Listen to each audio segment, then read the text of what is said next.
50 Cent just shared this video of a gang deal on his Instagram, calling out one of Diddy's alleged boyfriends. Everyone Diddy was rumored to have secretly dated or had sexual relationships with is now being brought into the spotlight. And you won't believe some of the names being... And the dude said, yo, I'm here for my cousin. I said, who your cousin? And he said, Ja Rule. I said, well, he busy right now. He said, he busy doing what? I said, he with Puff. They're in the room. They busy. They don't want to be bothered. He said, well, I'm going in there. I said, bro, you ain't going in there because he told me they don't want nobody to be bothered him. He tried to bum rush me. I grabbed it and threw him against the piano. When I threw him into the piano, Puff and Ja Rule runs out the room. Puff got his towel, Ja grabbing his towel, but they butt the naked. And so then Ja was like, yo, what's going on? Yo, Jay, that's my cousin. He know me well. And Puff was like, yo, Jay, what happened? I said, he tried to get in the room. I told him he couldn't get in the room. And he was like, Puff looked at Ja. He said, yo, Ja said, you didn't want to go in that room because there's a lot of freaking going on. Deal is discussing Ja Rule and how Diddy was spending private time alone with him while locked inside a room. The beginning of the story is even more shocking, but it still doesn't measure up to the real reason Diddy was doing this. Everything Diddy does is calculated, and even the moment he was caught with Ja in this humiliating situation was intentional. Now, if you're wondering what was really happening inside, you can get a clearer picture by listening to the door. They gave him a brown paper bag, so I guess this is a place that he was used to and people knew him there.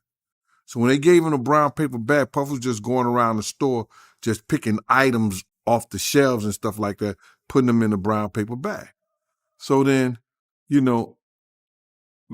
I was behind him and no Diddy, but I was about 3 feet behind him, you know what I'm saying, as he was putting stuff and putting it in his bag and stuff like that. So there's one particular place that he was put up there, he had to reach up kind of high and get it. So he just started pulling things out. And he was pulling a lot of them off there. So I was like, so I looked up and the thing said butt plugs. When he walking down the thing, said butt plugs. I said, hey, yo, just to mess with him. I said, hey, yo, what are you getting these for? And he said, can I do my shopping by myself? I said, yes, you can. And I waited up at the register for him, because they had the big counter up there. So when he came to the counter, I said, yo, I'm finna see what this motherfucker this mofo is putting in his bag. Cause I know he gonna have to take everything and put it on the counter so the dude could count it, right? My man, when he came there, he gave the dude a wad of hundreds like this. You know what I'm saying? He gave him a wad of hundred and just put it up there. The dude ain't even, you know what I'm saying? He ain't even want to know what was in the bag. You heard that correctly. Dick allegedly purchased adult entertainment for Jay, and this was not a one-time thing. It was something Diddy was reportedly doing on a regular basis. The clerk at the counter knew exactly what Diddy was buying and reacted as if it were routine. Interestingly, this only reinforces what I mentioned earlier.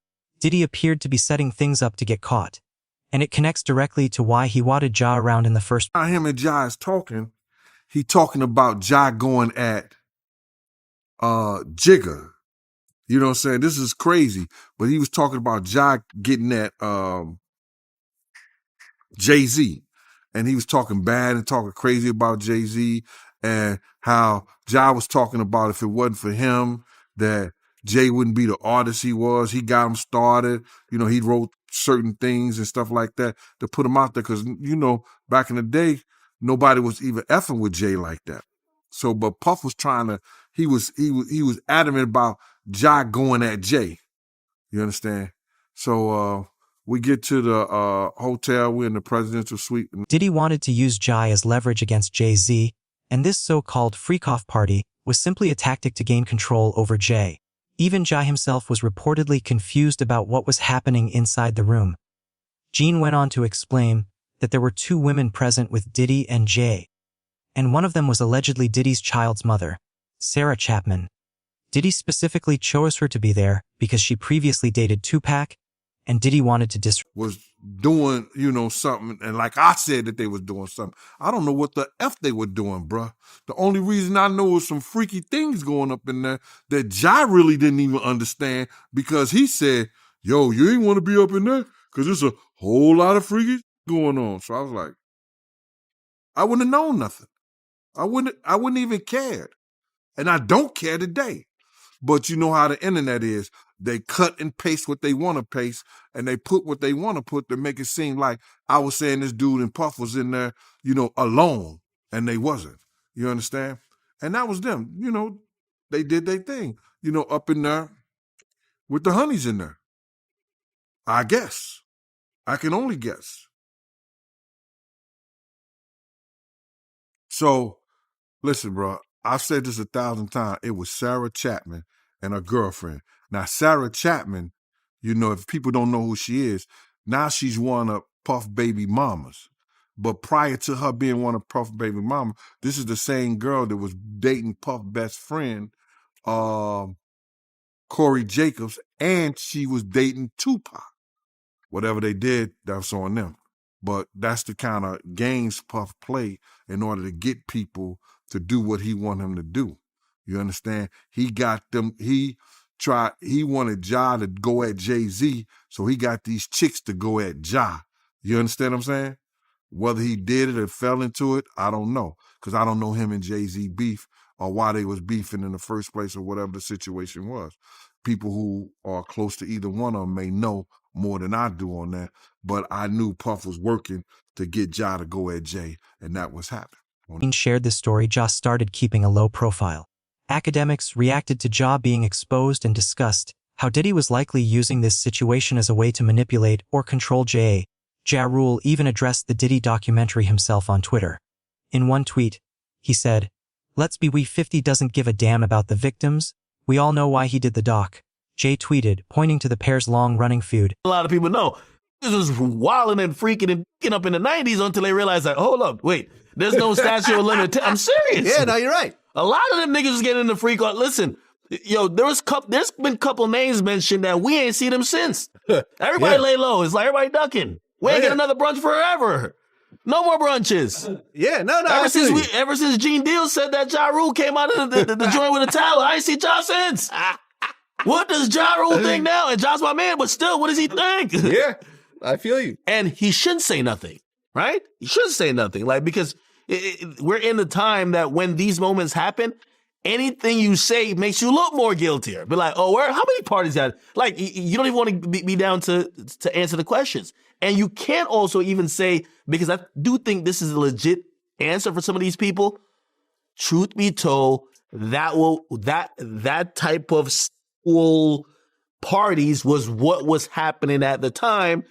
People are going to take that answer to be, oh, so all y'all were doing it.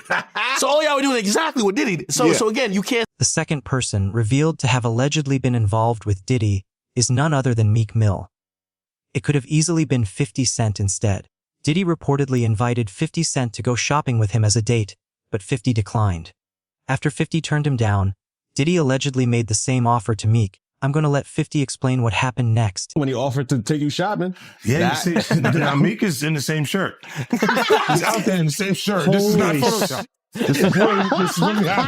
I'm just saying. No, stop it, bro. You set that up. Look, you set that up. There's he's in the same shirt. What do you mean he's in the same shirt? Well, obviously was not offended by what I was offended by. This is what I'm saying, bro. Like you go, I'm like, nah, it was odd. Like, this is some of the things that people say. Like girls, guys may say to a girl, like, let me take a shot. See? Damn. They found it that quick. What do you think is happening in the middle? I don't know what is going on. Wow, there. they found Kendrick and Whiteface. You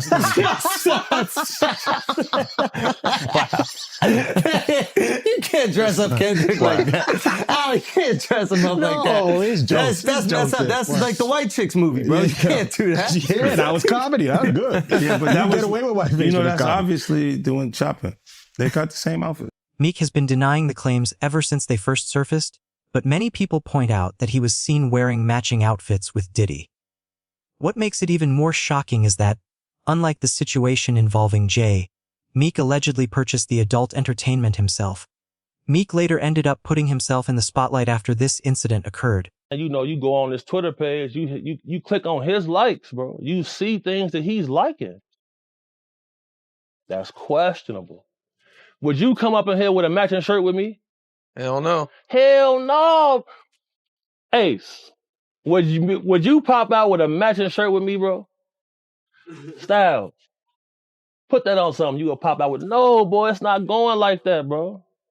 Would you let me call you daddy? Hell no. No, bro. I've been saying this for years. I say, man, these boys strange, bro. The things they into is strange. I've seen so much.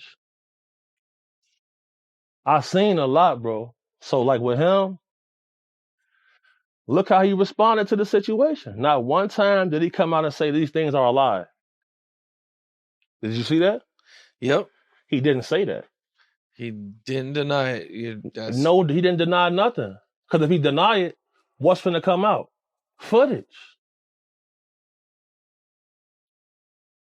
You think Diddy has footage on Meek? For sure.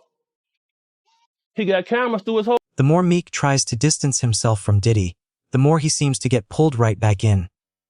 Back in November of last year, Meek even posted a video publicly separating himself from Diddy and saying, "No Diddy gang."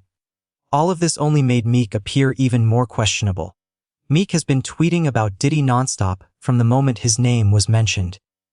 Other celebrities were brought up, but none of them reacted as nervously as Meek. Is Meek acting this way because he has something to hide? Meek Mill had a video recently. He was walking around someplace, and he said, "No Diddy." No Diddy gang, Meek Mill in real life. Don't ever disrespect me. You heard that? Meek, yeah, Meek. Oh, wow. Yeah, you saw that? No, I seen it. Yeah, I mean, look, you can't really know Diddy your way out of that photo when you got the matching outfit with Puffy. You can't know Diddy your way out of that. But I guess it's a little disappointing is that it seemed like Meek Mill was an actual friend. There's no friends in the industry, Vlad. But it seemed like they were actually had a relationship. It's no friends in the industry, Vlad. There ain't no friends in the industry. I think a lot of people, you see all the silence we hearing now? I think Ray J kind of said, even though Ray J's kind of going a little cuckoo recently. Love him. But here's there's a lot of people silent. And there's three reasons. One, they got some skeleton in their closet. They're like, let me not jump in because I don't want them to look at me. Two, some of them was at these parties and they may have freaked off a couple girls with Diddy. Yeah. And three, or guys. Yeah, or guys, right? And the third version is literally them trying to figure out, like, I don't want to be against this guy if he beats it. So everybody's been watching it. So right now, Meek can't seem to do anything without being linked to Diddy. The fact that Diddy is the main topic Meek keeps addressing publicly probably isn't helping either. Meek Mill claims that someone is orchestrating a smear campaign against him and deliberately trying to connect his name to Diddy. According to Meek, certain people are attempting to tear down black rappers, and he says he plans to uncover who is behind it all. Meek tweeted, saying, "I want to hire an investigative team, $100K cash, to uncover every specific detail involving the Meek Mill name being tied to the Diddy case. I also want them to investigate who is driving the media narratives around Meek. Anything connected to Buddy. Something isn't about his name being brought up alongside allegations of drug use with underage girls. He has claimed online that his success in the industry, as well as his work to reform the criminal justice system, has made him a target. And Meek Mill is very active on X, formerly Twitter. He has voiced his thoughts about the lawsuit as well as the rumors. In September, he tweeted, quote, "From the streets of Philly to becoming a millionaire to helping reform the system to bridging a gap of billionaires to interacting with the rap culture that results in success. It's a lot of people hating on me on the low. They don't play with guns. They do campaigns." And he also tweeted several times about the rumors surrounding his sexuality. For example, one tweet reads, "I have the right to say I ain't gay, and I'll trash anybody that play with my manhood. LOL." Then earlier this week, he put an offer on the table, a $100,000 reward for anyone who can figure out how he got named in Rodney Jones' lawsuit in the first place. He tweeted, I want to hire an investigative team, $100K cash, to find out every specific detail involving Meek Mill name to Diddy case. I also want them to look at who is powering the media involving Meek, anything to do with Buddy. And then in quotes, something not right. And then he followed that up minutes later with, the streets know what's up with me. That's not the case. We talking about business side, somebody powering these bad campaigns with Meek Mill. Again, I got $100K for. Then there's probably the one person who genuinely cared for Diddy and doesn't deny that there was sexual contact between them, Kirk Burrows. Jane Deal believes that Diddy and Kirk were secretly lovers. The reason Kirk participated in the documentary, according to Jean, is that he's upset with Diddy for being unfaithful.